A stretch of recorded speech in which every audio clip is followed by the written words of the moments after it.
नमस्कार श्रोताओं, आज मैं आप लोगों को सुनाने जा रही हूँ कहानी डॉक्टर कोमल की हसरते भागना। कोमल मन ही मन सोचने लगी, अभी घर में जाकर भी मैं क्या करूँगी, वरन आंटी जी के साथ रहकर मुझे बहुत से बातें सीखने को मिल जाती है जो मेरी माँ के साथ रहकर सीखने को अवसर नहीं मिला। असल में मेरी माँ के साथ इस तरह से बातें करने को मौका ही नहीं मिला, और मिलता भी तो शायद माँ ऐसी अच्छी बातें नहीं कहती क्योंकि उनके विचार कुछ और है। निसंदेह मेरी माँ मेरी शुभचिंतक है, परंतु सब कुछ का एक सीमा होती है। अगर डॉक्टर आकांक्षा की माता पिता भी अपनी सीमा में रहते तो आकांक्षा की जीवन उजड़ न जाती। वैसे भी यहाँ पर मुझे कई प्रॉब्लम तो नहीं हो रही है, हालांकि इस समय मैं आंटी जी पर एक नया बोझ बन गई हूँ, मगर यह भी मेरे साथ बहुत खुश है। संग जीवन बिताने वाले लोगों के साथ अक्सर ऐसा होता है, जब जब उन्हें किसी के संग मिल जाती है तो उनको बहुत खुशी होती है। शायद ऐसा मेरी माँ के साथ भी होती होगी, और यह एक प्राकृतिक नियम है कि माता पिता चाहे कैसी भी अवस्था क्यों ना रहे मगर बेटी को तो पराया घर में जाना ही होगा। यह संसार का नियम है, ऐसा सभी के साथ होती है।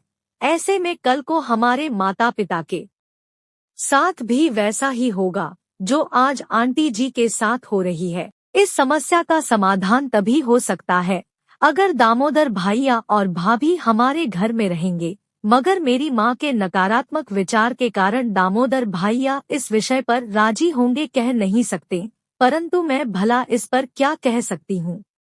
अब मैं समझ गई कि मनुष्य को अपने समय तथा परिस्थितियों के साथ समझौता करते हुए चलना चाहिए ताकि सभी को साथ लेकर चल सकें, मगर इस विषय पर मेरी माँ की समझ थोड़ी अलग है।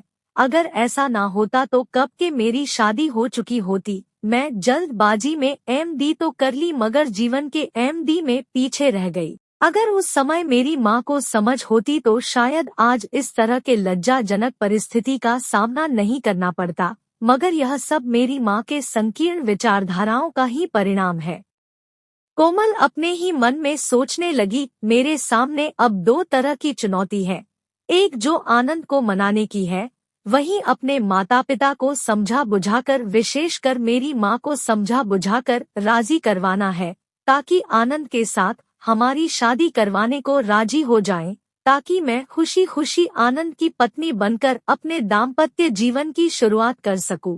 यहाँ पर यह बात भी सच है कि यह हमारी लव मैरिज नहीं है कि हम दोनों किसी भी परिस्थिति में मंदिर में जाकर शादी कर ले या तो कोर्ट मैरिज कर ले, और विशेषकर आनंद तो इस बात पर बिल्कुल राजी नहीं होगा। वह चाहेगा कि पूरा विधि विधान पूर्वक हमारी शादी हो, उस पर हमें फिर से शुरुआत करनी होगी। इस विषय पर मुझे अपने पिताजी से चर्चा करनी होगी ताकि सभी कार्य सिस्टमैटिकली हो सकें। आनंद भी यही चाहेगा कि सभी कुछ सिस्टमैटिकली हो, कायदे से। तो आनंद के माता पिता मुझे देखने को आएंगे, उसके लिए मेरे पिताजी उनको हमारे घर पर बुलाएंगे, फिर वार्तालाप को आगे बढ़ाते हुए शादी की पूरी तैयारी की जाएगी। परंतु उससे पहले मेरा कर्तव्य बनता है कि मैं यहाँ पर रहते हुए फोन पर सभी बातें खुलकर मेरे पिताजी को समझा दूं, ताकि वह सारे बंदोबस्त करते रहेंगे। मैं भी एक दो रोज में घर को चली जाऊंगी। वैसे भी यहाँ पर रहने से तो अच्छा होगा कि मैं बनारस में वापस चली जाऊं और शादी की तैयारियां करती रहूं। एक तरफ जहां कोमल आनंद को लेकर सोचते हुए पूरा रात बिताती है, वहीं आनंद भी कोमल को लेकर बहुत से उलझनों के बीच अपना रात गुजरता है। सुबह उठकर अपने दरवाजा को आधी खुला छोड़कर अपने बिस्तर पर पड़ा रहा। तभी लगभग 8 बजे कोमल धीरे से आनंद के कमरे में प्रवेश करते हुए मन ही मन सोचने लगी, अब तो चाहे आनंद कुछ भी समझे, परंतु क्यों ना उसके साथ थोड़ी सी शरारत कर ली जाए। अक्सर प्यार मोहब्बत में लोग बहुत से शरारत करते हैं, जैसा कि आंटी जी कह रही थी। आज मैं भी कुछ शरारत कर लेती हूँ ताकि मैं यहाँ से जाने के बाद उसको कुछ तो याद रहेगा, या कहें तो उसे पूरा जीवन भर याद रहेगा। हालांकि यह हमारी प्रेम कथा नहीं है, परंतु मैं तो उसको प्यार करती हूँ ना, वह भी मुझसे प्यार करता है, मगर खुलकर कह नहीं पता।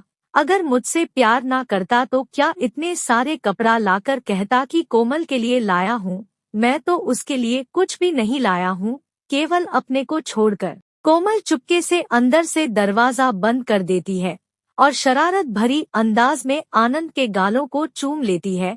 आनंद हल्की सी नींद में रहा, आता उसे पता ना चल पाया। कोमल के ऐसा बार बार करने पर उसे पता तो लग जाती है, परंतु अनजान बनने की बहाना बनाते हुए सोए रहता है। इस तरह से काफी देर के बाद लगभग कोमल थक जाती है।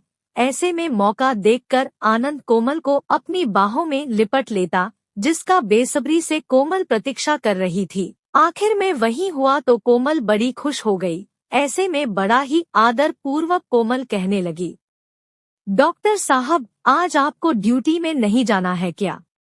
सुबह का 8 बज चुकी है। ऐसे में कोमल से लिपटते हुए काफी देर के बाद आनंद कहता है, जाना है, देर से जाऊंगा, 2 घंटे देरी से, मुझे सोने दो। हालात को देखते हुए कोमल बड़ी मुसीबत में पड़ गई है, परंतु कोमल तो यही चाहती थी कि आनंद उसे अपनी बाहों में लेकर खूब प्यार करे, सो उसकी तमन्ना पूरी हो गई है।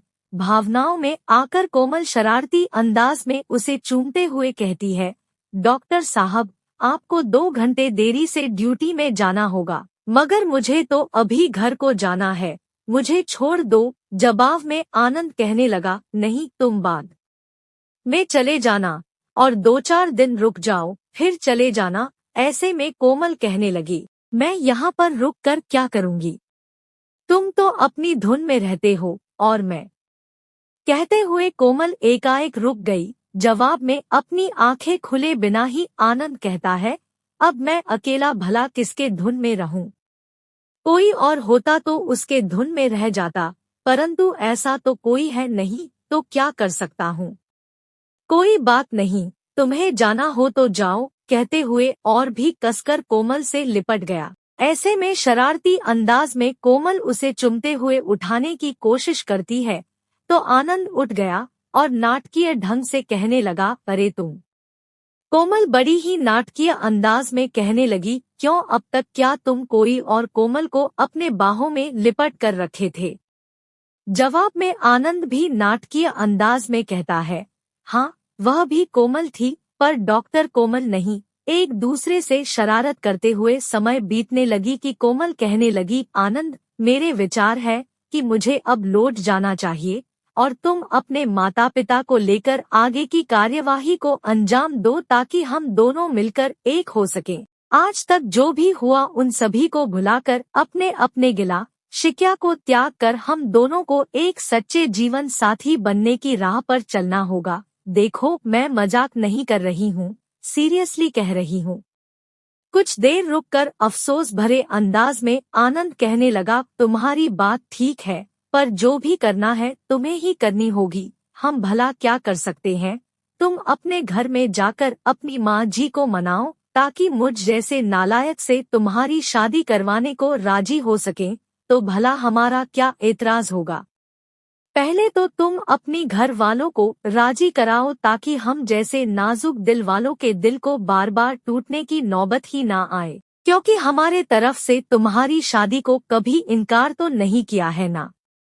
ऐसे में मेरी राय लेने से ज्यादा आवश्यक है तुम्हारे घर वालों की राय, और मैं समझता हूँ कि तुम मेरी बातों को समझ गई होंगी। मैं इससे ज्यादा क्या कह सकता हूँ? कहो, तुम मेरे साथ दाम्पत्य जीवन बिताने को कितना सहमत हो, या तुम्हारे माता पिता कितना सहमत है, उस पर तो तुम्हें ही सोचना होगा। कोमल मन ही मन सोचने लगी, आनंद ठीक कह रहा है। अड़चन तो हमारे परिवार की तरफ से डाले गए थे, मेरी माँ के कारण ही तो हमारे शादी में अवरोध आ गई थी। मुझे पीजी में सीट मिल गई कि अचानक मेरी माँ के मन में आकांक्षा जग गई कि मेरी शादी किसी एमडी वाले लड़के से हो, और हम लोग उसी बात में उलझ गए। ऐसे में आनंद का तो कोई दोष नहीं है ना, ऐसे में भला उसे कहने से क्या लाभ होगा? मुझे तो अपने घर वालों को समझना होगा, ताकि विशेषकर मेरी माँ या पिताजी अपनी तरफ से सारे व्यवस्था बनाकर मेरी शादी आनंद से करवा दे। समाप्त। कहानी के अगले भाग के लिए हमारे साथ बने रहिए। आगे सुनते रहिए क्या डॉक्टर कोमल की शादी डॉक्टर आनंद से होगी या नहीं।